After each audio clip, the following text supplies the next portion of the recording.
نحمدہ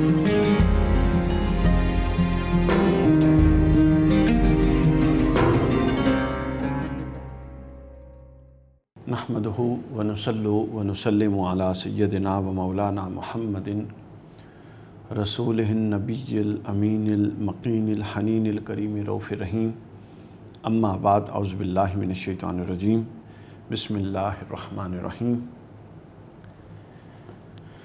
قال فما خطبکم ایہا المرسلون، صدق اللہ مولانا العظیم۔ سامعین کرام، آج ہم سب ٹی وی کی ساری ٹرانسمیشن قرآن اور رمضان سب کے ساتھ میں آپ کی خدمت میں حاضر ہیں، اور میں آپ کا میزبان علی وقار قادری آپ کی خدمت میں حاضر ہوں۔ آج ہم بحمدہ تعالی قرآن مجید کے 27ویں پارے کا درس اور اس کے کچھ بنیادی اور کچھ ذیلی مضامین کا آپ کے سامنے تذکرہ کریں گے، اور جو کچھ اللہ رب العزت کی جناب سے توفیق میسر آئی انشاءاللہ بیان کیا جائے گا۔ ہمارا جو منہج ہے، جو اسلوب ہے، انداز ہے، وہ آپ لوگوں کے سامنے ہے کہ پہلے چند منٹس میں اس پارے کے جو بنیادی مضامین ہوتے ہیں، ان بنیادی اور اصولی اور اساسی مضامین کا ذکر کر دیا جاتا ہے، اور اس کے بعد جو میسر وقت ہوتا ہے اس میں جو اللہ کے رب العزت کی طرف سے توفیق میسر آئے اس کے کچھ تفصیلات بیان کر دی جاتی ہیں۔ آج ہم 27ویں پارے کا آغاز کرنے لگے ہیں۔ آگے اب 3 پارے ہمارے رہ گئے ہیں، تو اگلے پاروں میں چونکہ آپ کو علم ہے کہ صورتیں زیادہ ہیں، جس کی وجہ سے ہم تھوڑے ہمارے جو دروس ہیں وہ بھی تھوڑی طوالت کا شکار ہو رہے ہیں، لیکن اس کے باوجود ہم کوشش کریں گے کہ اپنے وقت کے اندر اس کو نپٹائیں۔ 27ویں پارے کے بنیادی موضوع اور بنیادی حصوں کا جہاں تک تعلق ہے تو اس پارے کے بنیادی حصے 7 ہیں، اور اس کے بنیادی موضوع 18 ہیں۔ 18 وہ موضوع ہیں اور 7 اس کے پارٹس ہیں۔ 7 جو بنیادی حصے ہیں وہ کیا ہیں؟ پہلا حصہ سورۃ الذاریات پر مبنی، دوسرا حصہ سورہ الطور پر مبنی، مکمل سورہ طور اس 27ویں پارے میں ہے، تیسرا حصہ سورہ النجم پر مبنی، یہ پوری سورت اس پارے میں ہے، چوتھا حصہ سورہ القمر، یہ مکمل 27ویں پارے میں ہے، پانچواں حصہ سورہ الواقعہ، یہ مکمل 27ویں پارے میں ہے، پانچواں حصہ سورہ الرحمن جو مکمل اس 27ویں پارے میں ہے، چھٹا حصہ سورہ الواقعہ جو مکمل 27ویں پارے میں ہے، ساتواں حصہ سورہ الحدید جو 27ویں پارے میں آئی ہے۔ یعنی یہ 7 صورتیں ہیں جو 27ویں پارے میں آئی ہیں، اور کل 18 مضامین ہیں، جن میں سے ایک مضمون سورہ الذاریات کا وہ حصہ جو اس پارے میں ہے 27ویں پارے میں، چونکہ اس کا آغاز 26ویں پارے میں ہو گیا تھا سورت کا، تو اس کا جو حصہ 27ویں پارے میں ہے اس میں ایک موضوع بیان ہوا۔ سورہ الطور میں 3 بنیادی موضوع ہیں، سورہ النجم میں 2 موضوع ہیں، سورہ القمر میں 3 موضوع ہیں، سورہ الرحمن میں 2 بنیادی موضوع ہیں، سورہ الواقعہ میں 3 بنیادی موضوع ہیں، اور سورہ الحدید میں 4 بنیادی موضوع۔ یعنی یوں ان بنیادی اور اساسی موضوعات کا جو اس پورے مکمل پارے میں آئے ہیں وہ ان کی تعداد 18 بن جاتی ہے۔ پہلا موضوع جو اس پارے میں آیا ہے وہ اقوام ما قبل میں سے 4 کے عذاب کا تذکرہ ہے، جو پچھلی امتیں گزر گئیں، ان پر جو اللہ رب العزت کی ناراضگی کی بنیاد پر جو عذاب اور جو عطاب ہوئے، ان میں سے 4 کا تذکرہ ہے۔ قوم فرعون کا تذکرہ ہے، جن کو اللہ نے غرق کر دیا، پانی میں ڈبو دیا۔ قوم عاد کا مختصر تذکرہ ہے، جن کو ہوا کے ذریعے سزا دی اور ان کو ہوا کی نظر کر دیا، اور ہوا ان کو اڑائے پھرتی تھی اور زمین پر پٹختی تھی۔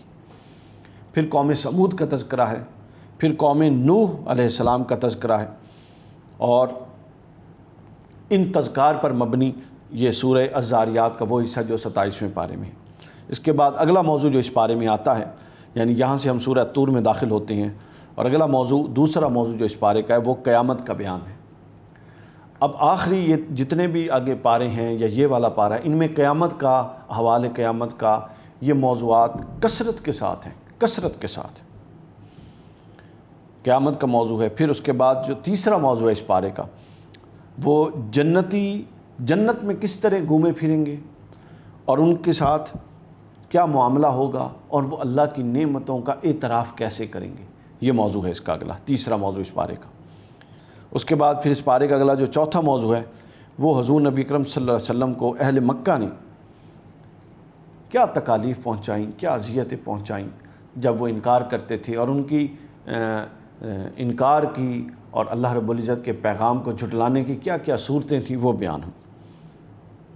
یہاں سے ہم سورہ نجم میں داخل ہو جاتے ہیں، اور اگلا موضوع جو اس پارے کا آتا ہے وہ پھر آتا ہے حضور نبی اکرم صلی اللہ علیہ وسلم کی معراج پاک کے حوالے سے، جو آپ کا معجزہ معراج ہے، جو قرآن مجید کے بعد سب سے بڑا اور عظیم الشان معجزہ ہے، اس کا سدرۃ المنتہا کا، وہاں سے پھر سفر معراج سے واپسی کا تذکرہ ہے اس میں۔ اگلا موضوع پھر جو اس بارے میں آتا ہے وہ یہ ہے کہ انسان کی کوشش رائے گاہ نہیں جائے گی، شرط یہ ہے کہ وہ اپنی کوششوں میں مخلص ہو۔ جو اخلاص سے کوشش کی جاتی ہے اللہ رب العزت اس کا پھل لگاتا ہے۔ یہاں سے ہم سورہ القمر میں داخل ہوں گے، اور سورہ قمر میں جو اگلا موضوع پھر اس پارے کا آتا ہے وہ چاند کے دو ٹکڑے ہو جانا، شق القمر کا معجزہ ہے، جو حضور علیہ الصلوۃ والسلام کے عظیم الشان معجزات میں سے ایک معجزہ ہے۔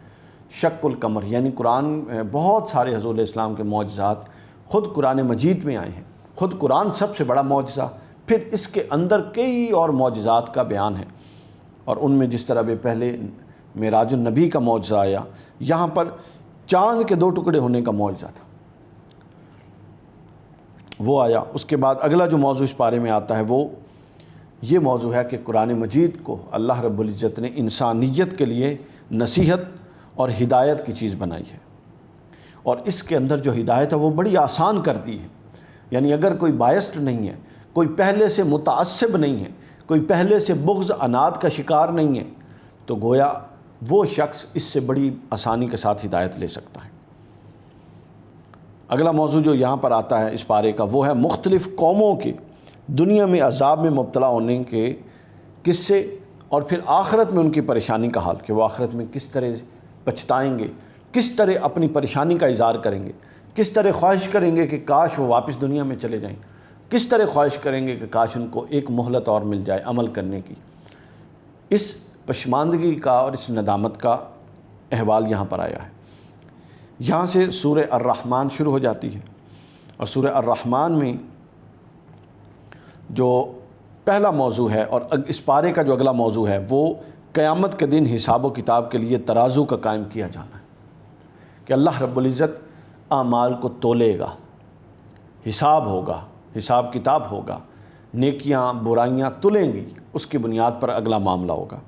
اور دوسرا موضوع جو سورہ رحمان میں اور اس پارے کا اگلا موضوع ہے وہ اللہ رب العزت کی بے شمار نعمتوں کا کثرت سے ذکر ہے سورہ رحمان میں، اور ہر نعمت کا ذکر کرنے کے بعد ایک شاندار آیت ہے جو اللہ رب العزت بار بار قرآن مجید میں آتی ہے، اللہ رب العزت نے لائی اور رسول السلام نے بیان فرمائی کہ فَبِأَيِّ آلَاءِ رَبِّكُمَا تُكَذِّبَانِ، کہ تم اللہ کی کون کون سی نعمتوں کو جھٹلاؤ گے، کتنی نعمتوں کو جھٹلاؤ گے۔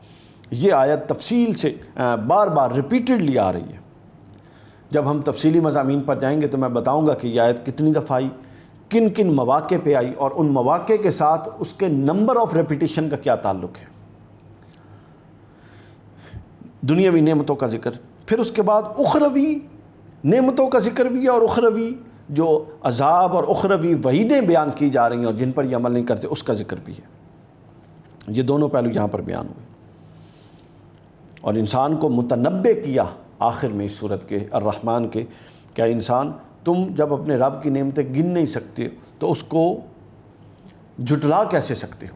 اگر تم اتنی کثیر نعمتیں گن نہیں سکتے تو اس کو جھٹلا کیسے سکتے ہو؟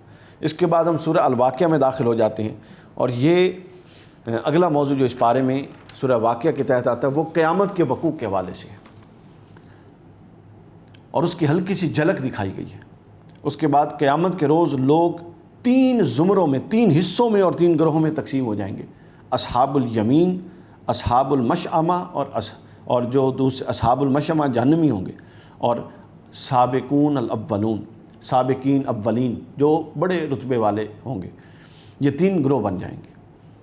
اگلا موضوع جو اس بارے میں آتا ہے وہ اللہ کی قدرت کاملہ کا بیان، کہ اللہ نے انسان کو کس طرح مٹی سے، نطفے سے، اور کس طرح درجہ بدرجہ بنایا اور مکمل کیا، پھر اللہ نے انسان کو کس طرح پھر اللہ نے کس طرح زمین سے پودے اگائے، پھر اللہ نے کس طرح آسمان سے بارشیں نازل کی، پھر کس طرح درخت اگائے، ٹھنڈا ہوتا ہے تاثیر کا، پھر کس طرح اس درخت کو اس کی لکڑی میں آگ جلنے کی تاثیر پیدا کر دی۔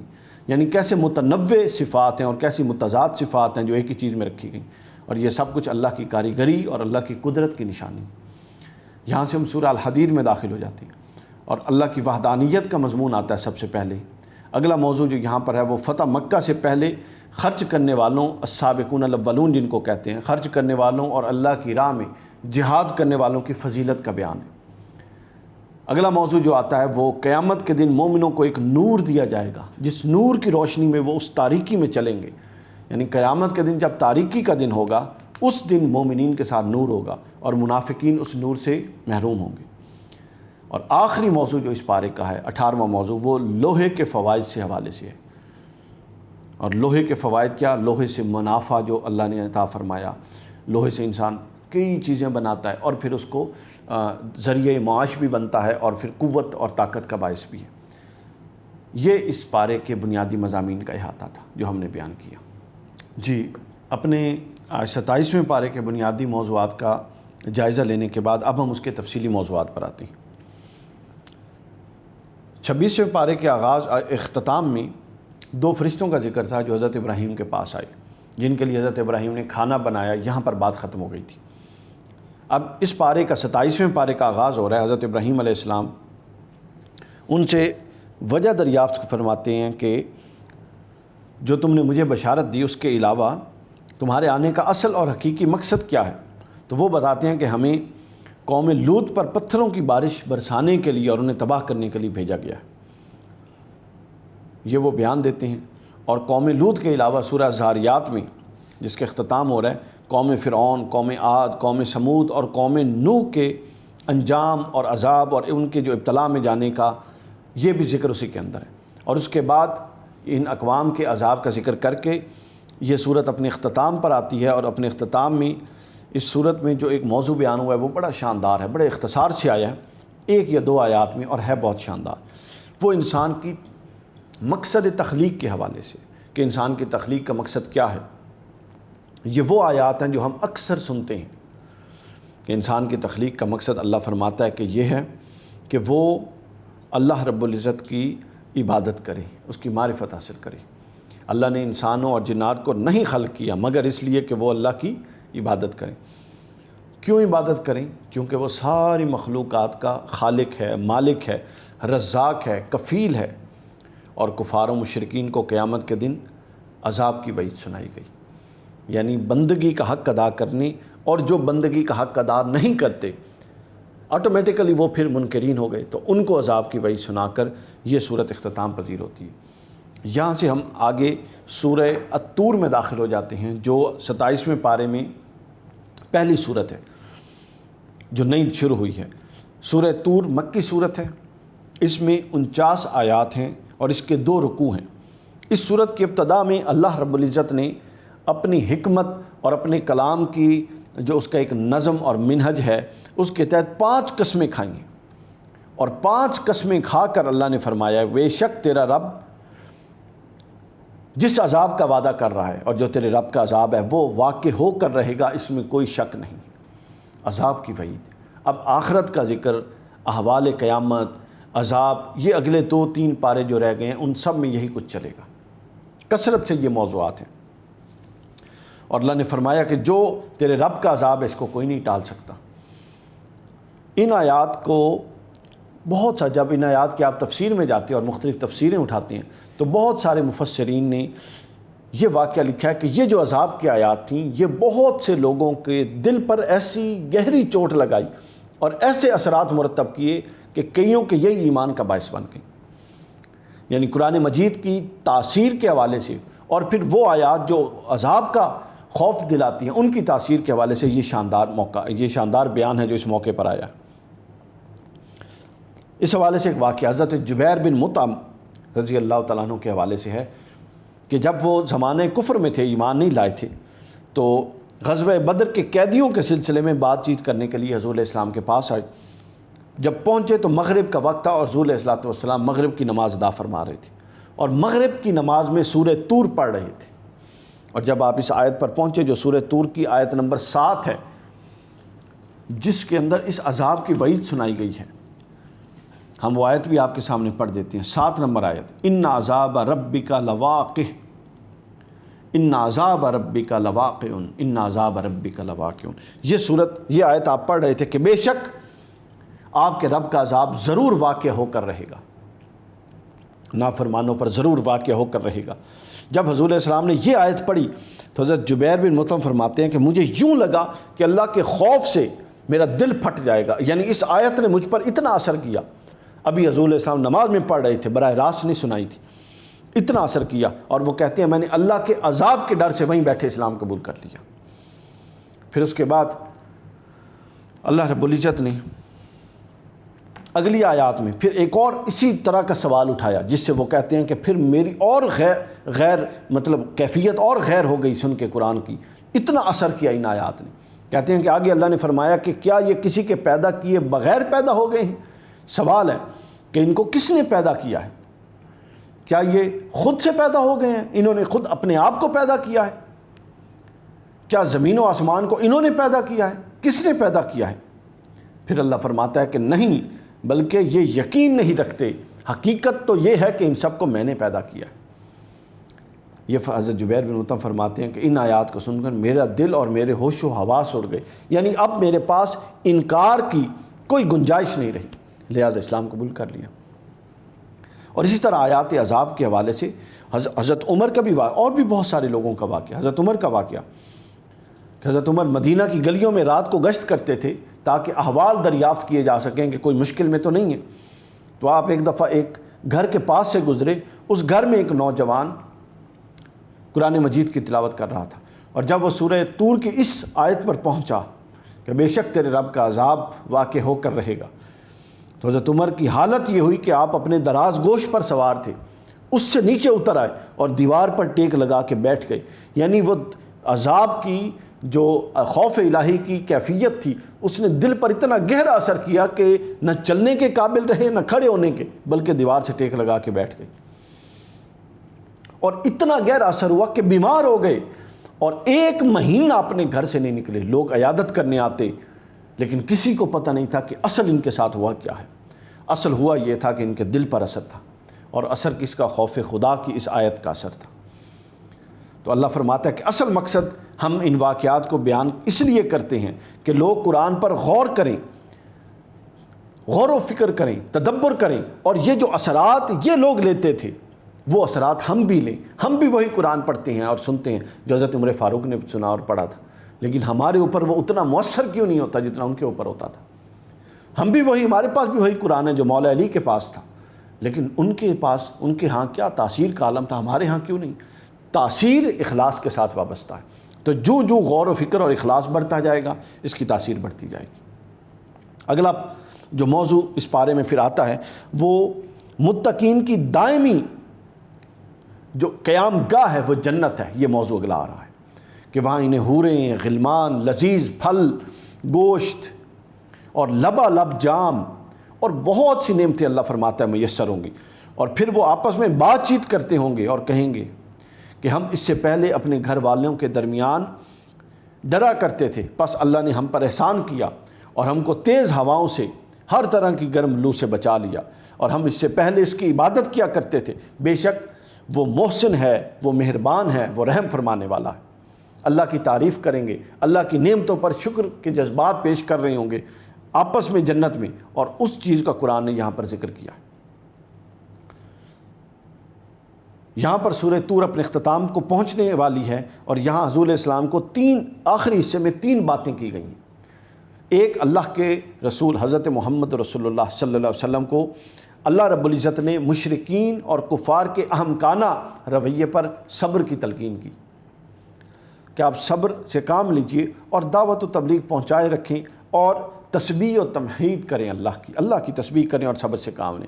یہ ایک ایسا ضابطہ ہے جو یہ حضور علیہ السلام کو ہمارے لیے بتایا گیا تاکہ حضور علیہ السلام سے یہ ہم تک پہنچے، اور ہمارے لیے سنت ہے۔ حضور علیہ السلام تو سراپا پیکر صبر تھے، اور ہمہ وقت آپ کا تو وجود ہی اللہ کی تسبیح تھا، لیکن ہمارے لیے یہ بتایا گیا کہ بہترین کسی بھی مشکل ترین معاملے میں بہترین لائے عمل صبر اور اللہ کو یاد کرنا ہے، اور یہ تھوڑا مشکل ہوتا ہے، بہت مشکل ہوتا ہے، آسان نہیں ہے، لیکن اگر اللہ کسی کے لیے اس کو آسان کر دے، وہ مالک ہے، تو پھر اس کے لیے کیا انشراح صدر اور کیا لطف ہے، اور پھر وہ مشکل کیسے گزرتی ہے، ایسے گزرتی ہے جیسے آسانی سے بھی زیادہ لطف دیتی ہے۔ یہاں پہلی بات یہ بیان ہوئی۔ دوسری بات مذمت کی گئی ایک ان کی حماقت کی کہ وہ اللہ کے ساتھ بیٹیوں کی نسبت کرتے تھے، اور بیٹیاں کون؟ فرشتوں کو اللہ کی بیٹیاں کہتے تھے۔ اللہ نے اس کا رد کیا، اور آخری بات فرما کر اس صورت کا اختتام ہو گیا، اور وہ یہ کہ ظالموں کے لیے اللہ کا عذاب ہے۔ میں نے عرض کیا ان آخری تینوں پاروں میں 27، 28، 29، 30، ان 3-4 پاروں میں اللہ کا نعمتوں کا ذکر بار بار آئے گا۔ انکار کرنے والوں کے لیے عذاب، سخت عذاب، وعیدیں ہیں، جہنم کے احوال، ہولناک قصے، قیامت کے احوال، یہ تسلسل کے ساتھ اور کثرت سے موضوع آئیں گے۔ یہاں سورہ طور کا اختتام ہوتا ہے، اور سورہ النجم میں ہم داخل ہو رہے ہیں۔ سورہ النجم مکی صورت ہے، اس میں 62 آیات ہیں، 3 رکوع ہیں، اور اس کی جو سورت کا آغاز ہے، اس کی ابتدا کرتے ہوئے حضور نبی اکرم صلی اللہ علیہ وسلم کی قسم کھائی گئی ہے۔ اللہ رب العزت نے حضور کی قسم کھائی، یا بعض مفسرین کہتے ہیں حضور علیہ السلام کی صداقت کے لیے قسم کھائی گئی ہے، قرآن کی قسم کھائی گئی۔ اور قسم کھانے کے بعد حضور علیہ السلام کے معجزہ معراج کا ذکر ہے کہ جس میں اللہ نے اپنی قدرت، اپنی بادشاہت، اپنی دنیا کے عجائب اور غرائب کا نظارہ کرایا حضور علیہ السلام کو، اس کا ذکر ہے۔ یعنی سورہ النجم میں مفسرین کا بیان یہ ہے کہ سورہ اسراء میں معراج پر جانے کا ذکر ہے، اور سورہ والنجم میں معراج سے آنے کا ذکر ہے۔ اس کے بعد اگلا موضوع جو اس پارے میں آتا ہے وہ مشرکین کے بتوں کی مذمت کے حوالے سے، اور بڑے مختصر انداز میں آیا کہ جو لوگ لات، عزا، منات، حبل اور دیگر جو بت تھے ان کے، اصاف اور باقی جو تھے، ان بتوں کی عبادت کرتے ہیں اور فرشتوں کو اللہ کی بیٹیاں قرار دیتے ہیں، یہ 2 پہلو بیان کر کے اللہ نے فرمایا وہ ظالم بھی ہیں اور وہ مشرک بھی ہیں، اور ان کے لیے اللہ کے ہاں دردناک اور سخت عذاب ہے۔ بس یہ اتنا ایک موضوع آیا۔ اس کے بعد قیامت کا تذکر آیا، اور 3 طبقات کا بیان کیا گیا کہ قیامت کے دن اللہ کے ہاں انسانوں کے 3 طبقات وجود میں آ جائیں گے۔ پہلا طبقہ کون سا ہوگا؟ جہاں نیک اور برے اعمال کا، اور جب قیامت کا پہلے احوال بیان ہوا کہ وہ ایسا دن ہوگا کہ جس دن ہر کے اعمال کا پورا پورا بدلہ دیا جائے گا، اور متقین کے بارے میں بتایا کہ متقین ہوتے ہی وہ ہیں جو بڑے گناہوں اور بے حیائی کے کاموں سے بچتے ہیں، اور کفار کے بارے میں بتایا کہ کفار ہوتے ہی وہ ہیں جو اسلام سے اعراض کرتے ہیں، اسلام کی تعلیمات سے اعراض کرتے ہیں۔ تو قیامت کا تذکرہ ہوا، اور پھر دوسری بات جو اس میں آئی، پہلا نقطہ یہ آیا مومنین اور متقین کے حوالے سے یہاں پر بیان ہو گیا۔ دوسرا قیامت کے تذکرے میں یہ بات آئی کہ ہر کوئی انفرادی طور پہ اپنے اعمال کا ذمہ دار ہوگا، یعنی ہر ایک کو عمل کرنا ہے۔ اللہ رب العزت نے اس بات کو کھول کر بیان کر دیا کہ کوئی دوسرے کا ذمہ نہیں اٹھائے گا اس دن۔ یعنی اگر دنیا میں کوئی اس بنیاد پہ اپنے آپ کو راہ ہدایت سے ہٹائے ہوا ہے کہ فلاں بھی یہ کر رہا ہے، فلاں نے یہ کیا اس لیے میں رد عمل میں یہ کر رہا ہوں، میرے ساتھ چونکہ یوں ہوا میں رد عمل میں یہ کر رہا ہوں، یہ ساری چیزیں نگیٹ کر دیں، فضول بات ہے، یہ کوئی دلیل نہیں ہے۔ اللہ فرماتا ہے کہ تمہیں عقل، شعور، الگ زندگی، الگ حواس، الگ شعور، عقل، سب کچھ دیا گیا، جوائنٹلی تو نہیں دیا گیا، تو لہٰذا تم انڈیویجول حیثیت میں اللہ کی بارگاہ میں رسپانسبل ہو ہر چیز کا، آنسریبل ہو ہر چیز کے حوالے سے۔ یہ پہلو بیان ہوا، اور یہ بڑا شاندار پہلو ہے۔ ہم نے کئی چیزیں اس پہلو کے حوالے سے گڈ مڈ کی ہوئی ہیں جس کو یہاں قرآن مجید نے واضح کیا۔ یہ پہلو یہاں پر بیان کیا، یہاں پر قیامت کا تذکرہ ختم ہو جاتا ہے۔ اس کے بعد اگلا جو تذکرہ شروع ہو رہا ہے وہ اللہ کی قدرت کے دلائل ہیں۔ 7 دلائل بیان ہوئے اللہ رب العزت کی قدرت کے۔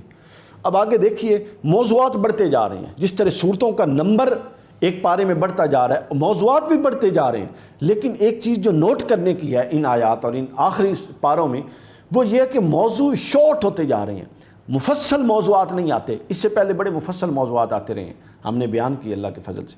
ابھی موضوعات شارٹ ہوتے آپ نظم قرآن پر غور کرتے جائیے کہ موضوعات شارٹ ہوتے جا رہے ہیں۔ پہلے یہ تھا کہ ایک موضوع 8، 10، 15، 20 آیات میں جا کے مکمل ہوتا تھا، اب یہ ہے کہ 10 آیات میں 3 موضوع مکمل ہو رہی ہیں۔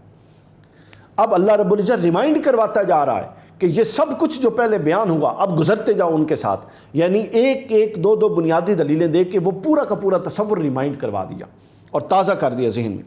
ابھی دیکھیے اللہ کی قدرت کے 7 دلائل، اور کتنے مختصر، 43 سے 55 یعنی 6-7 آیات میں یہ 7 دلائل بیان کر دی۔ پہلی دلیل کیا؟ کہ اللہ ہی ہنسانے والا ہے، اللہ کے علاوہ کوئی تمہیں ہنسا نہیں سکتا۔ پھر کیا؟ کہ اگر تم روتے ہو تو اللہ ہی رلانے والا ہے۔ تیسرا کیا؟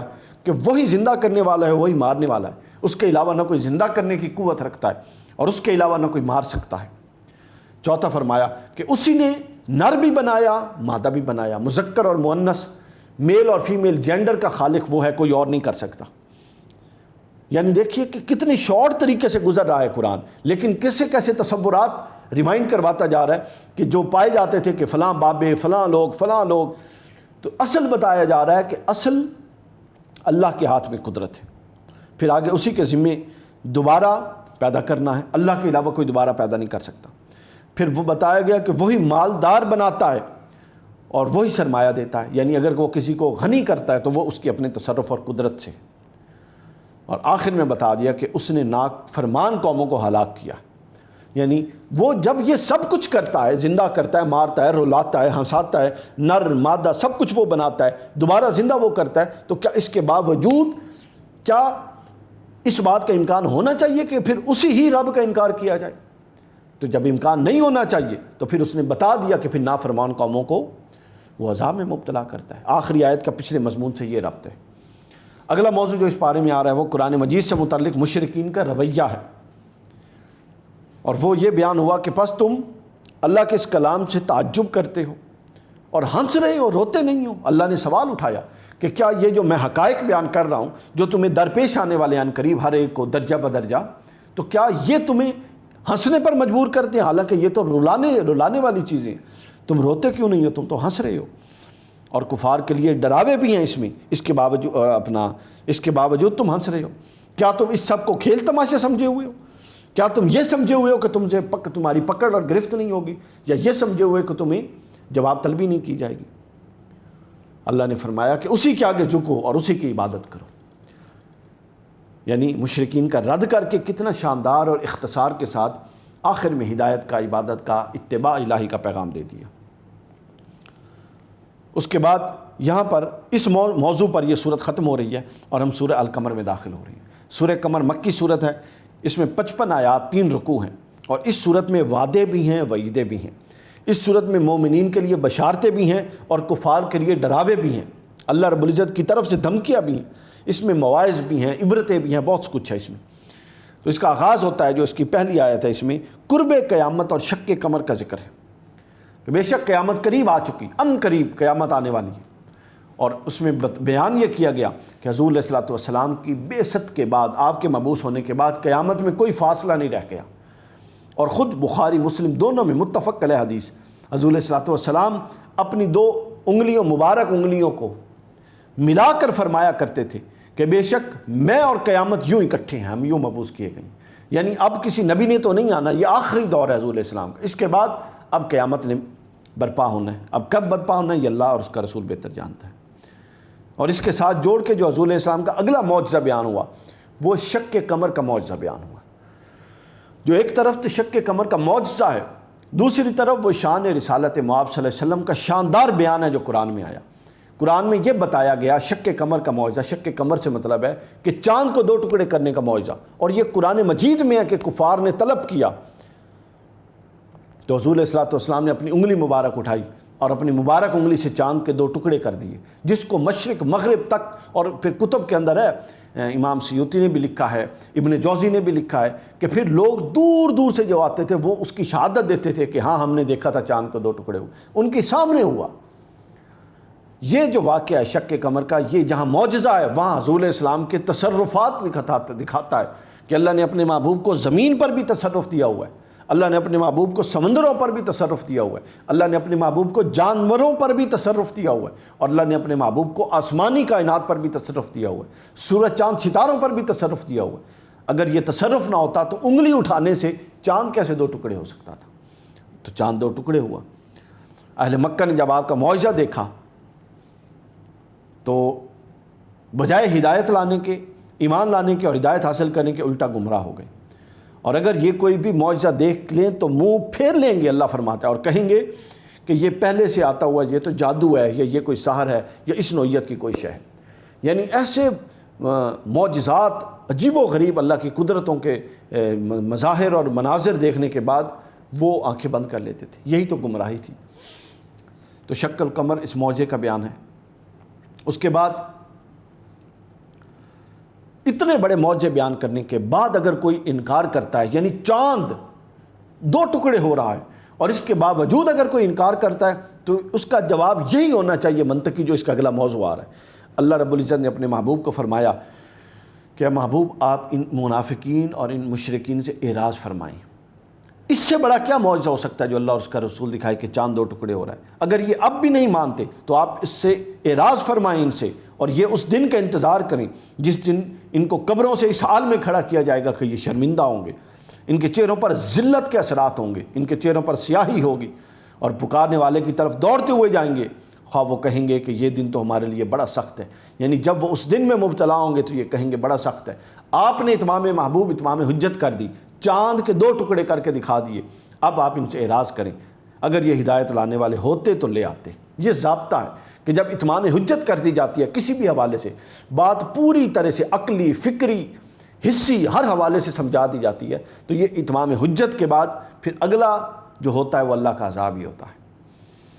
اگلا موضوع جو اس بارے میں آ رہا ہے وہ پھر چونکہ اب عذاب کا موضوع شروع ہو چکا، عذاب سے ڈرایا گیا، اور پچھلی امتوں اور پچھلی قوموں کے کام کرنے کے حوالے سے عذاب سے ڈرایا گیا۔ یعنی عذاب کو جس تناظر میں یہاں زیر بحث لایا گیا وہ بڑا شاندار ہے کہ پچھلی امتوں کے اقوال زیر بحث آئی، پچھلی امتوں کے احوال زیر بحث آئی، اور ان اقوال، ان احوال اور ان اعمال کی بنیاد پر اللہ نے فرمایا کہ اگر تم اے مشرکین مکہ وہی کام کرو گے جو وہ کرتے تھے تو سن لو جو عذاب ان پر آیا، جو عاد پر آیا، جو سمود پر آیا، جو قوم نوح پر آیا، جو قوم لوط پر آیا۔ جس نوعیت کے تم اعمال ان سے مطابقت میں کرو گے تم بھی عذاب میں مبتلا ہوگے۔ اور تباہ شدہ قوموں کا حال بیان بار بار جو اللہ فرماتا ہے اس کے اندر یہ حکمت ہے تاکہ تم ان گناہوں سے بچو۔ اور یہ ہمارے لیے بھی ہے کہ اگر ان نوعیت کے گناہوں کے اندر جو شامل ہوگا، جو ان گناہوں کو کرے گا، تو گویا اس کے لیے قرآن نے کھول کھول کے بتا دیا کہ اس کا شمار ان کے ساتھ ہوگا اور وہ اللہ کے عذاب کا سامنا کرے گا۔ اگلا موضوع پھر اس 27ویں پارے میں جو آ رہا ہے وہ قرآن مجید کی ایک خاص اور ایک بڑی خوبصورت پہلو کے حوالے سے ہے، اور وہ یہ کہ اللہ نے اس قرآن کو سمجھنے کے لیے آسان فرما دیا، آسان کر دی یہ کتاب۔ دیکھیے اس کتاب کی 2 جہتیں ہیں۔ ایک یہی قرآن ہدی للناس ہے، عام بندے کو، سادہ آدمی کو ہدایت دیتا ہے، اور یہی ہدی للمتقین ہے، یہی عام ہدایت والا بھی ہے، یہی اپنے اندر غور و خوض اور تدبر و تفکر اور تعمق کی دعوت بھی دیتا ہے۔ تو گویا جو بنیادی ہدایت ہے جس کے لیے بندہ جواب دہ ہے قبر میں اللہ کے حضور، وہ ہدایت کے لیے یہ آسان ہے، ہر ایک کو برابر میسر ہے۔ وہ پڑھا لکھا ہے، وہ جاہل ہے، وہ سادہ ہے، وہ دیہاتی ہے، وہ جو مرضی کرتا ہے، جو اس کو پڑھے گا سمجھ کے ترجمے کے ساتھ، اس کو وہ بنیادی ہدایت قرآن میسر کر دیتا ہے۔ اور اسی لیے اللہ نے اسی لیے اس میں بیان کیا گیا کہ اللہ نے اس کا پڑھنا آسان کر دیا، اس کا حفظ کرنا آسان کر دیا، اس سے نصیحت کا حاصل کرنا آسان کر دیا، اور اس پر پھر عمل کرنا بھی آسان کر دیا۔ جب نصیحت حاصل ہو جاتی ہے ترتیب بڑی شاندار ہے، پہلے پڑھنا، پھر حفظ کرنا، پھر نصیحت حاصل کرنے کے بعد عمل کو رکھا۔ کہ نصیحت حاصل کرنے کا مطلب یہ کہ وہ کانسیپٹ کو سمجھ گیا اور اس کانسیپٹ کو پھر اپنے اندر پورا راسخ کر لیا۔ جب ہدایت یافتہ ہو گیا تو ہدایت یافتہ عمل سے باہر کیسے رہ سکتا ہے، عمل سے دور کیسے ہو سکتا ہے؟ تو اس لیے کہا کہ ہدایت کے بعد جو ہدایت یافتہ نہیں ہوئے ان کے لیے اس پر عمل مشکل ہے، جو ہدایت پر آگے پھر ان کے لیے اللہ نے عمل بھی آسان کر دیا۔ اور آگے فرمایا کہ اس کی ہدایت کا ایک عام پہلو قرآن مجید میں نہیں، ہم مظاہرہ کرتے ہیں اس کا کہ چھوٹے چھوٹے بچے اتنی بڑی کتاب اپنے سینوں میں اس کی تمام نزاکتوں، رموز، اوقاف، لہجات کے ساتھ محفوظ کیے ہوئے ہیں۔ کیا یہ آسان کرنا نہیں ہے؟ پھر جب صاف دل والے اس کو اللہ فرماتا ہے پڑھتے ہیں، یہ بے شمار جگہوں پر قرآن میں آیا کہ جو جن کے دل صاف ہیں وہ جب اس کو پڑھتے ہیں تو ان کی آنکھوں سے پھر آنسو جھلک پڑتے ہیں۔ یعنی یہ اتنا مؤثر بھی ہے، آسان بھی ہے، مؤثر بھی ہے اور نصیحت دینے والا بھی ہے۔ یہ قرآن مجید کا حصہ بیان ہوا، اس کی یہ جہت۔ پھر اس کے بعد آخری اس صورت کی نہیں، ابھی یہ چل رہی ہے، اس کے بعد جو اگلا مضمون ہے، آخری مضمون ہے غالباً اس صورت کا، وہ ہے اللہ نے ہر چیز کو منظم کر دیا، ہر چیز کو ایک خاص اندازے کے تحت پیدا کیا، اور اس آیت کے ضمن میں جو پہلو زیر بحث آیا وہ عقیدہ تقدیر تھا، ایمان بالقدر کے حوالے سے۔ جو ایمان بالقدر کے حوالے سے اہل سنہ کا عقیدہ ہے، متفقہ عقیدہ 1400 سال سے، وہ یہاں پر بیان ہوا کہ اللہ رب العزت نے فرمایا کہ اس کائنات میں جو کچھ ہے، خواہ وہ شر ہے یا خیر ہے، خالق اللہ ہے سب کا۔ کسب بندہ کرتا ہے، کسب بندے کے ہاتھ میں ہے، کرنا بندے کے ہاتھ میں ہے۔ اللہ فورس نہیں کر دیتا، باؤنڈ نہیں کر رہا کرنے کے لیے، شیطان پکڑ کے نہیں کروا دیتا، بلکہ وہ وسوسہ ہے، شیطان وسوسہ ڈالتا ہے۔ اس وسوسے کے اندر پھر ہم خود اتنے کمزور ہو جاتے ہیں کہ ہم اس کو کر ڈالتے ہیں، اور کئی دفعہ ہم نہیں بھی کر ڈالتے۔ تو اگر کئی دفعہ ہم نہیں کرتے تو جتنی دفعہ کرتے ہیں اگر اتنی دفعہ ہم مضبوطی کا اظہار کریں تو وہ بھی نہ کریں۔ تو بتایا کہ ہر شے کا خالق اللہ ہے، شر کا بھی اور خیر کا بھی، تخلیق اللہ کے علاوہ نہیں ہو سکتی۔ کئی لوگ شر کی تخلیق کی نسبت اللہ کی طرف نہیں کرتے تھے، اس تصور کا رد کیا۔ ہر شے کا خالق اللہ ہے۔ پھر آگے بتایا کہ مرتب اور حکمت کے تقاضوں کے مطابق ہر شے اللہ نے مرتب کر کے رکھی ہے، اور جو کچھ ہونے والا ہے وہ لوح محفوظ پہ لکھا ہوا ہے۔ یعنی ہم اس لیے یہ نہیں کر رہے کہ لکھا ہوا یہ ہے، بلکہ لکھا ہوا اس لیے ہے کہ ہم نے یہ کرنا تھا۔ اور اللہ کا علم یہی ہے، انسان اور اللہ کے علم میں یہی تو فرق ہے کہ اللہ جانتا ہے ہم نے کیا کرنا تھا، یعنی ہم اس کے لکھے جانے کے بعد مجبور نہیں ہو گئے کرنے کے لیے۔ اصل تقدیر کا تصور یہ ہے کہ ہم مجبور محض نہیں ہیں کہ اس نے لکھ دیا اور لہٰذا ہم مجبور ہیں، نہیں، یہی تو اس کا رب ہونا اور عالم الغیب ہونا ہے کہ اسے پتہ تھا کہ ہم اپنی منشا سے کیا کریں گے، یہ لکھا ہوا ہے۔ اور پھر جو بدلیں گے یہ بھی لکھا ہوا تھا کہ فلاں دعا سے یہ بدل جائے گا۔ اس کو تقدیر مبرم اور پھر تقدیر معلق، یہ پھر اس کی قسمیں آ جاتی ہیں۔ تو بنیادی تصور یہ ہے کہ جو کچھ انسان کرتا ہے یہ اللہ کے ہاں لکھا ہوا ہے، اور لکھا ہوا اس لیے کہ وہ عالم الغیب ہے۔ اس لیے اس لکھے ہونے کا ہرگز یہ مطلب نہیں کہ انسان کو اس نے لکھ کر باؤنڈ کر دیا ہے۔ اس کے بعد آخری بات جو آئی اس صورت کے اختتام پر وہ یہ آئی کہ کسی بھی نیکی کو حقیر ہرگز مت سمجھو۔ بات ختم ہوتے ہوئے اس صورت کی، یہ سورہ جس کو ہم ختم کرنے لگے ہیں سورہ قمر ہے، فرمایا کہ کسی بھی نیکی کو ہرگز چھوٹا مت سمجھو، اور کسی بھی گناہ کو چھوٹا مت سمجھو، یعنی کسی نیکی کو چھوٹا سمجھ کے ترک نہ کرو، اور کسی گناہ کو چھوٹا سمجھ کے اختیار نہ کرو۔ گناہ ہے، بلکہ علماء نے تو یہاں پر امام ذہبی نے کتاب الکبائر کے اندر اور دیگر ائمہ نے، امام ذہبی لکھتے ہیں کہ صغیرہ اور کبیرہ گناہ کی بحث میں، کتاب الکبائر ان کی بڑی شاندار کتاب ہے، اس کے جو مقدمے میں بحث میں یہ لکھتے ہیں کہ کسی گناہ کو صغیرہ کو محض صغیرہ یا چھوٹا سمجھ کے کرنا یہی اس کو کبیرہ کر دیتا ہے، یہ تصور اس کو کبیرہ کر دیتا ہے کہ بار بار بندہ اصرار کر رہا ہے یہ سمجھ کے کہ یہ تو گناہ ہی نہیں ہے، یہ تو چھوٹا گناہ ہے۔ تو لہٰذا کسی چھوٹے گناہ کو اختیار مت کرو۔ اور پھر بتایا کہ کسی نیکی، چھوٹی سے چھوٹی بھی نیکی ہو تو اس کو بھی کرو۔ وَمَن يَعْمَلْ مِثْقَالَ ذَرَّةٍ خَيْرٌ يَرَهُ وَمَن يَعْمَلْ مِثْقَالَ ذَرَّةٍ شَرٌّ يَرَهُ، جو ایک مثقال، ایک رائی برابر نیکی کرے گا وہ قیامت کے دن اس کو پا لے گا، اور جو رائی برابر گناہ اور شر کرے گا یہ بھی سننے کی بات ہے، وہ بھی اس کو پا لے گا۔ یہاں پر یہ صورت اختتام پذیر ہوتی ہے۔ ہم سورہ الرحمن میں داخل ہو رہی ہیں۔ قرآن مجید کی یہ مدنی صورت ہے، اس میں 78 آیات ہیں، 3 رکوع ہیں، اور اس کا دوسرا نام عروس القرآن بھی ہے۔ عروس القرآن، عروس زینت، دلہن کے معنی میں آتا ہے، زینت کے معنی میں۔ حضرت علی سے کرم اللہ وجہ الکریم سے مرفوعاً روایت ہے کہ حضور صلی اللہ علیہ وسلم نے فرمایا کہ ہر چیز کی کوئی نہ کوئی زینت ہوتی ہے جس سے وہ چیز مزین کرتا ہے اللہ، یعنی جس سے وہ چیز مزین ہوتی ہے اور جو اس چیز کا پورا آؤٹ لک اور حسن ہوتا ہے۔ تو سورہ رحمان جو ہے یہ قرآن مجید کی زینت ہے۔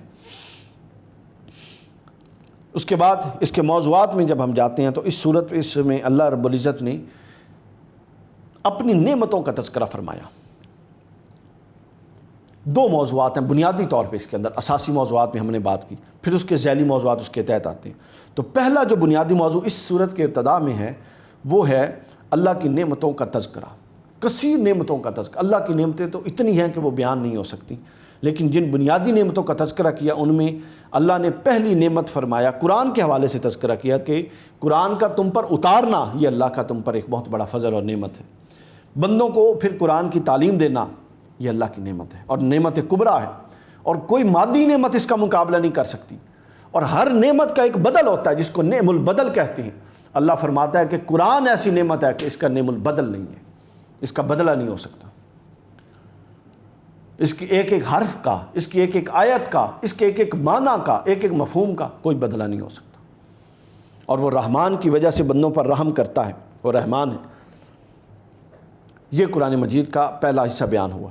پھر اس کے بعد نعمتوں کا جو دوسرا پہلو یہاں بیان ہوتا ہے وہ سورج، چاند، ستارے، زمین، آسمان، بارش، پہاڑ، زمین کے اندر سے پھر غلہ اگنا، پھر سبزیاں، پھر پھول پھل، یہ سب کچھ اس کی نعمتوں کا دوسرا حصہ بیان ہوا ہے کہ چاند جو اللہ کے ٹھہرائے ہوئے حساب سے اپنی منزلوں پر جب رواں دواں ہیں، ستارے جو درخت جو اللہ کے سامنے سجدہ ریز ہوتے ہیں، زمین جس سے مخلوق کے لیے فرش کی طرح بچھا دیا گیا، میوے، اناج، پھل پھول جن سے انسان ہمہ وقت فائدہ اٹھاتا ہے، میٹھے اور کھارے پانی جو اپنی اپنی جگہ پر موجود ہیں، پھر موتی اور جو کچھ دریاؤں سے اللہ معدنیات میسر فرماتا ہے، پھر پہاڑ جو اتنی بلندی پر ہیں، پھر جہاز جو سمندر میں چلتے ہیں اور نقل و حمل کے ذرائع بن جاتے ہیں، یہ سب کچھ اللہ کے فضلوں میں سے فضل ہے۔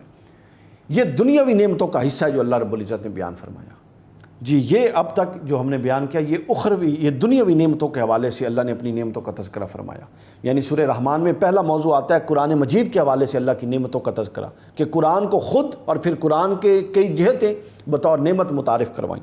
دوسرا دنیاوی نعمتوں کا، اور اب آگے تیسرا موضوع آ رہا ہے اخروی نعمتوں کا اللہ نے ذکر فرمایا، اور پھر اخروی نعمتوں کے ذکر میں بعض وعیدوں کا اور بعض جگہوں پر منکرین کو عذاب دیے جانے کا ذکر جوڑ کے فرمایا کہ آگ وہ شعلہ اور دھواں جس میں سانس لینا دو بھر ہو جائے گا، اور وہ جہنم جس کی ایک چنگاری بھی انسان کو جلانے کے لیے کافی ہوگی، اور وہ کھولتا ہوا پانی جسے دوزلیوں کی خوراک کے طور پہ دیا جائے گا، اور وہ ان کی انتڑیوں کو جلا دے گا اور کاٹ دے گا۔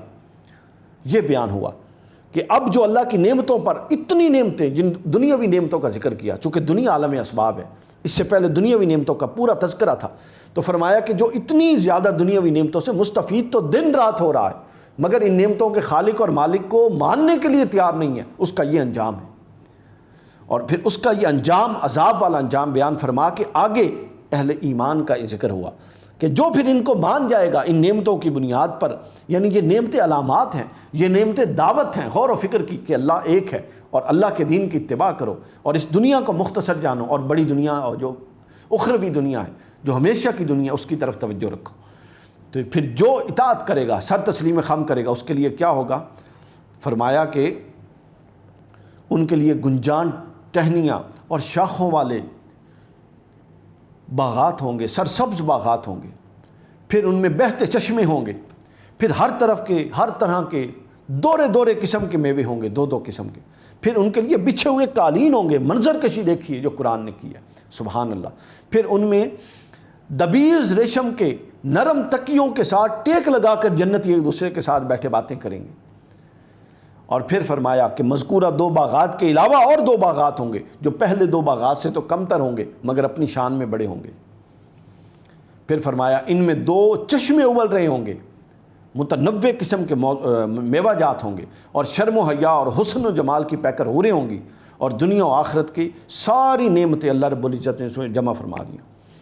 اور اس صورت میں 31 بار یہ سوال کیا گیا، یعنی ہر نعمت کے بعد اللہ فرماتا تھا فَبِأَيِّ آلَاءِ رَبِّكُمَا تُكَذِّبَانِ، فَبِأَيِّ آلَاءِ رَبِّكُمَا تُكَذِّبَانِ، پھر تم اپنے رب کی کون کون سی نعمتوں کو جھٹلاؤ گے؟ یعنی ہر نعمت کے بعد سوال، ہر نعمت کے بعد سوال۔ کیا خوبصورت جواب ہے، کیا خوبصورت انداز ہے سمجھانے کا۔ یعنی کسی ایک نعمت کا بھی بندہ انکار نہیں کر سکتا۔ کیوں نہیں کر سکتا؟ بھائی دن رات اس سے فائدہ اٹھا رہا ہے، تو ہر نعمت کا حوالہ دے کے اللہ فرماتا ہے تم میری کون کون سی نعمتوں کو جھٹلاؤ گے، لہٰذا جھٹلاؤ گے تو برباد ہو جاؤ گے، اور نہیں جھٹلاؤ گے تو پھر تقاضا نہ جھٹلانے کا یہ ہے کہ پھر اس کے آگے سر تسلیم خم کر لو۔ تو اب یہاں پر یہ بھی اسلوب اس کے اندر یہ بھی شاندار ہے کہ دیکھیں نا 2 4 10 50 100 200 نعمتیں ہوں تو پھر تو گنی جا سکتی ہیں، جب نعمتوں کا شمار ہی نہیں ہے تو پھر یہ اور شاندار آیت اور لطف دیتی ہے اس تصور میں کہ کون کون سی نعمتوں کو تم جھٹلاؤ گے۔ نعمتوں کا تو شمار نہیں ہے، تم کس معاملے میں پھر رہے ہو اور تم کس غلط فہمی کا شکار ہوا ہے انسان۔ اب اگر ہم سورہ رحمان کا اس تناظر میں فَبِأَيِّ آلَاءِ رَبِّكُمَا تُكَذِّبَانِ، اس تناظر میں تھوڑا تجزیہ کریں تو ہم بڑی شاندار ایک اس کے اندر نظم بھی پاتے ہیں، اور وہ نظم یہ پاتے ہیں کہ اللہ رب العزت نے اپنی تخلیق کے عجیب مظاہر ذکر کیے۔ یہ زمین کی تخلیق، آسمان، بارش، پانی، جو نعمتیں تھیں ان کا ذکر کیا، اور 8 بار فَبِأَيِّ آلَاءِ رَبِّكُمَا تُكَذِّبَانِ فرمایا۔ اس کے بعد جہنم کے عذابوں کا ذکر کیا، یعنی منکرین جو پھر اللہ کی نعمتوں کو دیکھنے کے باوجود اللہ پر ایمان نہیں لائیں گے، ان کے لیے کیا ہوگا؟ پھر عذاب ہوں گے۔ ان عذابوں پر جب ذکر کیا تو پھر 7 بار یہ آیت آئی کہ تم کون کون سی نعمتوں کو جھٹلاؤ گے۔ اور ہر کوئی اہل علم جانتے ہیں کہ جو جہنم کے دروازے ہیں وہ 7 ہیں اور جنت کے دروازے 8 ہیں۔ تو جب نعمتوں کا ذکر تھا تو 8 دفعہ فرمایا فَبِأَيِّ آلَاءِ رَبِّكُمَا تُكَذِّبَانِ، اور جب عذاب اور وعیدوں کا ذکر تھا تو 7 دفعہ فرمایا۔ گویا یہ مناسبت ہے کہ جو نعمتوں پر ایمان لائے گا وہ اللہ چاہے تو 8 کے 8 دروازوں میں سے اس سے گزارے گا جنت کے، اور جو منکر ہوگا تو گویا 7 دروازے ہیں، وہ چاہے گا تو 7 میں سے جس دروازے سے مرضی اس کو جہنم میں داخل کرے گا۔ یہ اس کے اندر حکمت ہے۔ اس کے بعد یہ جو سوال اٹھا تھا، یہ آیت خود ایک سوال ہے کہ تم اللہ کی کون کون سی نعمتوں کو جھٹلاؤ گے۔ اس کا جواب اللہ نے خود آگے جا کے 2 طرح سے دیا اسی صورت کے آخر میں، اور اس موضوع پر جا کے اس صورت کا اختتام ہو جاتا ہے سورہ رحمان کا۔ 2 طرح کا جواب دیا۔ پہلا جواب تو یہ دیا کہ ظالم سرکشوں اور نافرمانوں کو عذاب دینا، اللہ نے فرمایا کہ اب تقاضۂ عدل کے تحت ہے اور مظلوموں کے حق میں رحمت ہے، یعنی 2 چیزیں ہیں۔ بڑی خوبصورت بات ہے کہ جب ایک ایک چیز بیان صرف نہیں کی بلکہ دنیا کے پوری دنیا کی کتاب کھول کے اور نعمتیں آسائشیں جس پر سوال اٹھائے جا رہے ہیں وہ میسر کر دیں۔ دن رات پانی سے مستفید، دن رات رزق سے مستفید، دن رات ہواؤں، درخت، پرند چرند، سب کچھ سے تم مستفید ہو رہے ہو۔ تو اس سب اتمام حجت کے بعد اب تقاضۂ عدل یہ ہے کہ منکرین کو عذاب دیا جائے۔ پہلا جواب اللہ نے یہ دیا، اور پھر فرمایا کہ تم جب منکر ہوتے ہو تو ایک تو اللہ کا حق کھاتے ہو، اللہ کا حق غضب کرتے ہو، اس حق کے غضب کے علاوہ تو اللہ نے اپنا فیصلہ کر دیا کہ عدل ہے کہ اب وہ تمہیں عذاب دے، ظلم نہیں۔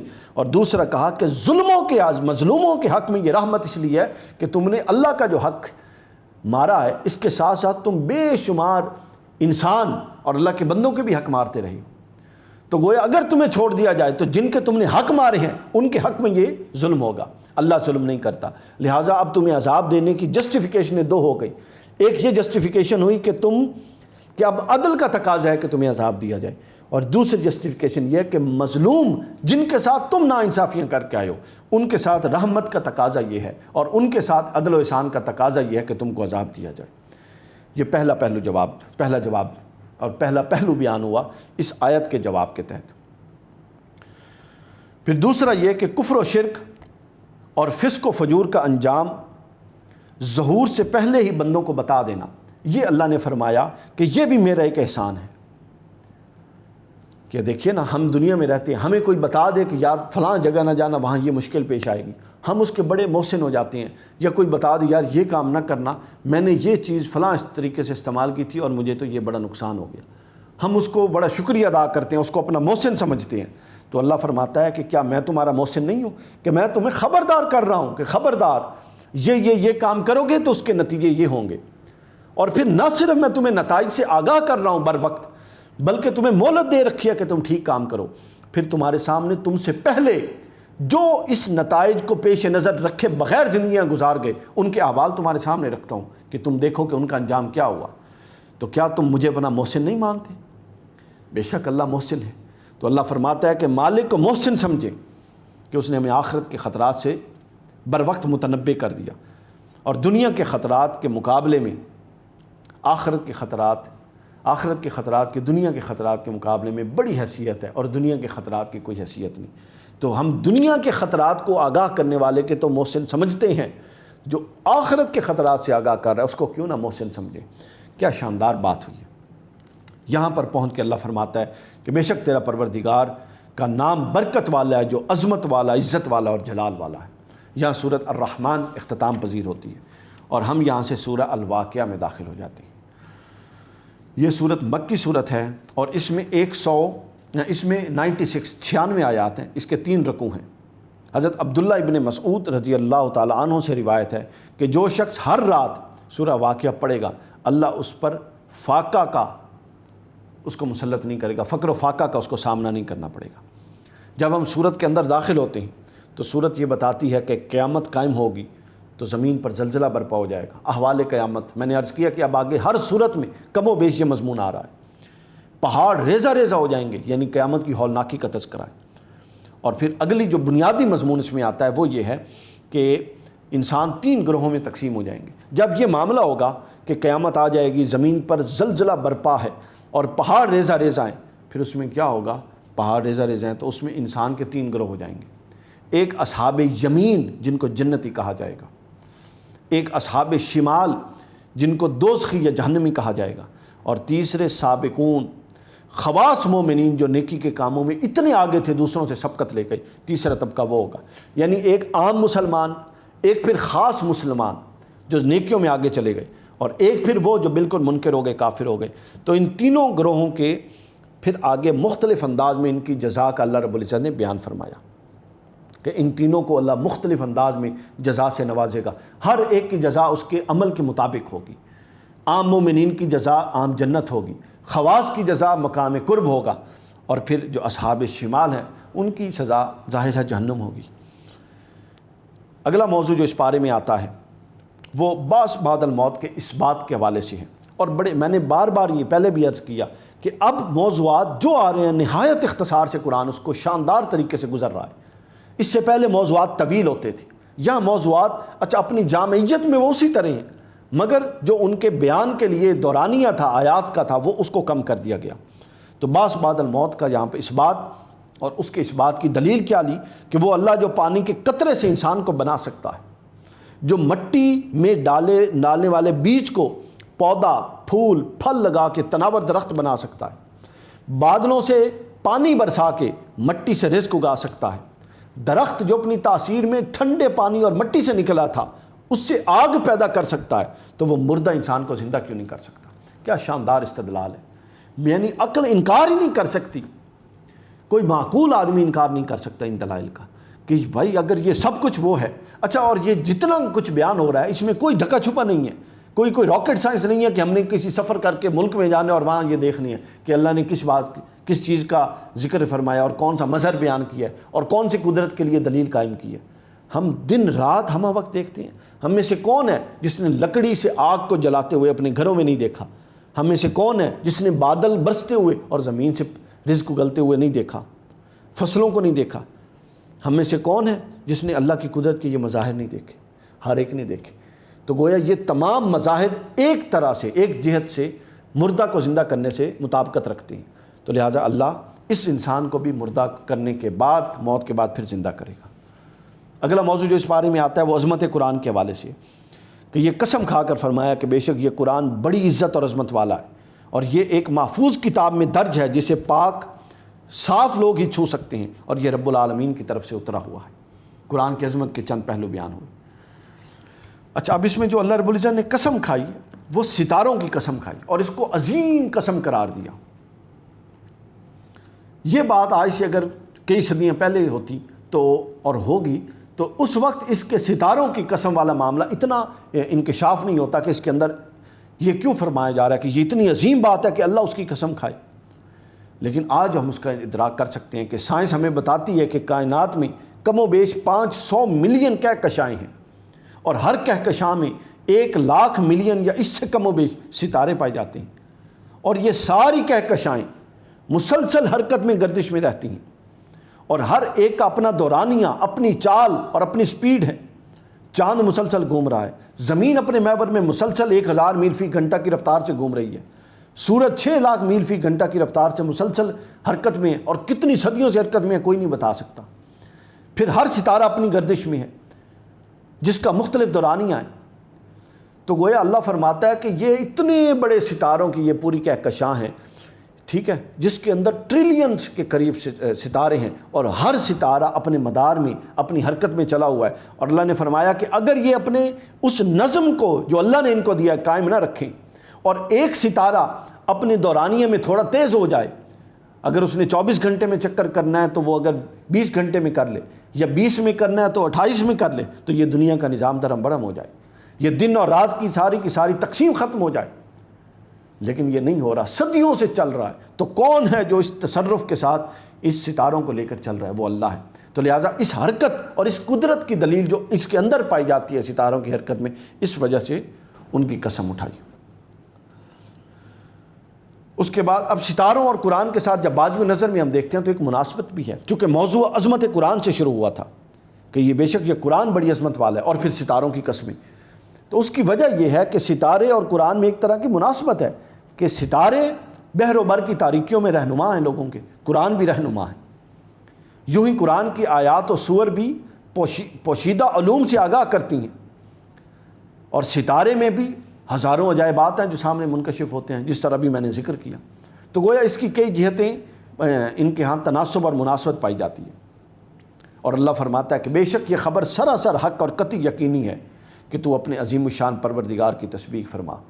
یعنی یہ خبریں جو اللہ دے رہا ہے یہ یقینی ہیں، اور انسان کو تسبیح کرنے کا حکم دیا گیا۔ یہاں یہ صورت ختم ہوتی ہے، سورہ واقعہ، اور ہم اس پارے کی 27ویں پارے کی آخری سورت سورہ حدید میں داخل ہو جاتی ہیں۔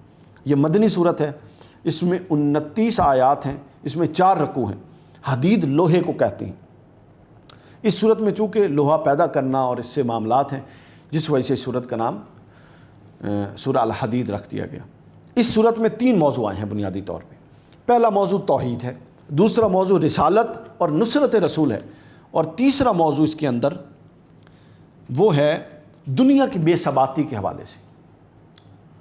جو پہلا موضوع ہے توحید، اس میں یہ بیان کیا گیا کہ اللہ کا سب کچھ ہے، جو کچھ اس دنیا میں ہے تم دیکھتے ہو وہ اللہ کا ہے، اور وہی ہر چیز کا خالق ہے، وہی مالک ہے، ہر چیز اس کے تصرف میں ہے۔ کائنات کی ہر چیز نہ صرف اس کے تصرف میں ہے بلکہ اس کے آگے سر تسلیم خم کیے ہوئے ہے، اور ہر چیز اپنی زبان میں اور جس طرح اللہ نے اس کو مقدر کیا وہ اللہ کی تسبیح کیے ہوئے ہے۔ ہر چیز اللہ کی تسبیح کر رہی ہے، صرف انسان نہیں کر رہا، صرف ملائکہ نہیں کرتے، بلکہ اللہ فرماتا ہے کائنات کی ہر چیز اس کی تسبیح کرتی ہے۔ انسان، حیوان، شجر، حجر، فرشتے، جمادات، نباتات، سب کچھ زبان حال سے اور کچھ زبان کال سے اس کی تسبیح کر رہی ہیں۔ آگے فرمایا کہ کچھ نہیں تھا جب وہ تھا، پھر آگے کچھ نہیں ہوگا وہ ہوگا۔ اس کا اول بھی وہی، آخر بھی وہی، ظاہر بھی وہی، باطن بھی وہی۔ اس جیسا ظاہر کوئی نہیں، اس جیسا خفی کوئی نہیں، اس جیسا ظاہر کوئی نہیں، اس جیسا چھپا ہوا کوئی نہیں۔ یہ اللہ کی توحید اور اللہ کی قدرت کے کچھ پہلو بیان ہوئے۔ یہ اس صورت کا پہلا موضوع تھا سورہ الحدید کا۔ دوسرا مضمون شان رسالت اور پھر نصرت رسول کے حوالے سے بیان ہوا، اور وہ یہ کہ اللہ اور اس کے رسول پر ایمان لانے اور دین کی سربلندی کے لیے، یعنی اب تم ایمان لے آئے ہو اللہ اور اس کے رسول پر، تو یہ ایمان لانا محض کافی نہیں ہے، بلکہ ایمان لانے کے بعد آگے ایمان کے کئی تقاضے ہیں جو پورے کرنے ہیں۔ اس میں سے جو ایک اہم ترین تقاضا وہ یہاں زیر بحث آیا، اور وہ تقاضا یہ کہ پھر اللہ کے دین کی نصرت کے لیے ایمان تو لے آئے ہو، اب دین کی نصرت کے لیے مال اور جان کے ساتھ جہاد کرو، مال بھی خرچ کرو، اور اگر جان بھی دینی پڑتی ہے تو وہ بھی دو۔ پھر آگے انفاق فی سبیل اللہ پر زیادہ زور دیا گیا اور ترغیب دی گئی کہ اللہ کے دین کے لیے مال لگاؤ، اللہ کو قرض دے۔ کون ہے جو اللہ کو قرض دے گا؟ آگے قرض کا ذکر بھی آئے گا۔ تو تم اللہ کی راہ میں خرچ کرو، حقیقت میں وہی زمین و آسمان کا مالک ہے، یعنی تمہارے پاس بھی جو ہے زمین و آسمان کا مالک کہہ کے پیغام یہ دیا کہ اگر وہ زمین اور آسمان اور جو کچھ اس میں ہے اس کا مالک ہے تو جو تھوڑا سا تمہارے پاس ہے اس کا مالک وہ نہیں ہے۔ تو اس لیے وہ کہتا ہے کہ جب ملکیت میری ہے، امانت تمہارے پاس ہے، تو تم خرچ کیوں نہیں کرتے؟ اس کی راہ میں خرچ کرو۔ پھر انفاق کے لیے اور تاکید آئی کہ اس کی راہ میں خرچ کرو، کہ تمہاری موت کے بعد تمہارا مال، اللہ فرماتا ہے یہ مال ورثاء کا ہو جائے گا، تمہارا نہیں رہے گا۔ پھر کون ہے جو اللہ تعالیٰ کو اچھی طرح قرض دے، قرض حسنہ دے، اور پھر اللہ اس کے لیے بڑھاتا چلا جائے اور اس کے لیے پسندیدہ اجر تیار کر دے۔ یعنی اللہ کی راہ میں خرچ کرنا اور اللہ کے بندوں پر خرچ کرنا، اس کو اللہ قرض حسنہ سمجھتا ہے جو اللہ نے خود لیا ہوا ہے، اور وہ اپنی شان کے لائق لوٹائے گا۔ حضور علیہ الصلوۃ والسلام سے ایک حدیث مروی کہ ایک شخص تھا، اس کا وصال ہو گیا، وہ صحابی تھے، فوت ہو گئے، تو ان کے بعد ان کے جو ورثاء تھے انہوں نے کھجوروں کا ایک پورا سٹور روم تھا، کمرہ تھا، وہ خرچ کیا، صدقہ کر دیا ان کی طرف سے۔ تو جب سب صدقہ کر دیا تو اندر جا کے دیکھا تو کچھ نہیں تھا، ایک گلی ہوئی اور تھوڑی خستہ کھجور ایک نکر میں پڑی تھی۔ حضور علیہ السلام نے اٹھائی اور اس کا جو فرمایا اس کا مفہوم یہ ہے کہ کاش اگر یہ اپنی زندگی میں یہ خستہ کھجور خرچ کرتا تو اس کا اجر مرنے کے بعد یہ پورا کمرہ بھرا ہوا کھجوروں کا خرچ کرنے سے زیادہ ہوتا، لہٰذا زندگی میں خرچ کریں۔ اگلا موضوع جو اس کا آتا ہے وہ اسی کے تحت، انفاق کے بیان کے تحت کہ اہل ایمان کو پھر جھنجھوڑا گیا، یعنی جو نصرت رسول اور رسالت کا موضوع ہے اس میں انفاق بھی لائے اور اسی میں پھر اہل ایمان کو جھنجھوڑا گیا کہ اہل ایمان یہ سب کچھ تمہارے لیے بھی بیان ہو رہا ہے اور تم خبردار جو یہود اور نصارہ اور منافقین کی روش تھی ان کی ظاہری روش سے دھوکہ نہ کھا جانا۔ اور ارشاد کیا کہ کیا اب تک ایمان والوں کے لیے وقت نہیں آیا کہ ان کے دل اللہ کے ذکر کے لیے نرم ہو جائیں۔ یہ اتنی خوبصورت آیت ہے کہ بہت سارے اولیاء صالحین جن کی زندگیوں پڑھتے ہیں جو ہمارے آئیڈیل ہیں، یہ آیت تھی کہ اب تک وہ وقت نہیں آیا کہ تمہارے دل اللہ کے آگے گر پڑیں اور اللہ کی خشیت سے نرم ہو جائیں۔ اس آیت نے ان کی زندگیوں کو بدل دیا، بڑی تاثیر والی آیت۔ تو اللہ فرماتا ہے کہ کیا ابھی وہ وقت نہیں آیا کہ تمہارے دل اللہ کے لیے نرم ہو جائیں اور اس سے نرم ہو جائیں اور اس کی طرح ہو جائیں جنہیں اس سے پہلے کتاب دی گئی تھی، پھر ان پر ایک ایسا زمانہ گزر گیا کہ ان کے دل سخت ہو گئے اور وہ بہت فاسق ہو گئے۔ تو فرمایا کہ جب دل نرم ہو تو پھر اس نرمی کو برقرار رکھنے کے لیے بھی مسلسل کوشش ہو۔ یہاں پر آ کے یہ جو دوسرا مضمون تھا سورہ الحدید کا، رسالت اور نصرت رسول، یہ ختم ہوتا ہے۔ اس کے بعد آخری مضمون ہے سورہ حدید کا جس پر یہ پارہ 27 میں اختتام پذیر ہو جائے گی اس کے موضوعات۔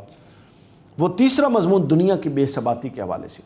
یہ مضمون اتنے لطیف پیرائے میں بیان ہوا ہے کہ بس اس کا ادراک نہیں کیا جا سکتا، اس کو بار بار پڑھ کے ہی اس سے لطف لیا جا سکتا ہے، اس کا حظ لیا جا سکتا ہے۔ یعنی اس سے جو قرآن حظ دیتا ہے وہ لفظوں میں بیان نہیں کر سکتا، اس کا حظ لینے کے لیے اس کا بار بار مطالعہ ضروری ہے۔